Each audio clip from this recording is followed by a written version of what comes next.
আসসালামু আলাইকুম guys, welcome back. আবারও হাজির হলাম দীপ্ত টিভির জনপ্রিয় নাটক মান অভিমানের 1021তম পর্বের অগ্রিম খবর নিয়ে। অলরাইট, 1021তম পর্বে থাকছে আশ্চর্য সব ঘটনা। কারণ 1021তম পর্বে আপনারা দেখতে পারবেন রাহাত আর আগের মতো নেই, পুরোটাই চেঞ্জ হয়ে গেছে রাহাত। এখন বড় ছোট কাউকেই মান্য করে কথা বলবে না রাহাত।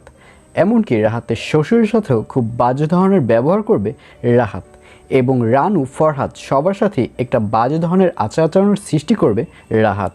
আর অন্যদিকে অন্য কেউ না বুঝলেও ফরহাদ ও কায়সার সাহেব খুব ভালো করেই বুঝতে পেরেছে এর পেছনে, অর্থাৎ এই ঝামেলার পেছনে ফারিয়া ও তার মায়ের হাত রয়েছে, এবং তারা সর্বক্ষণ সতর্ক থাকবে এই ব্যাপারটি কিভাবে তাদের কাছ থেকে বের করা যায়।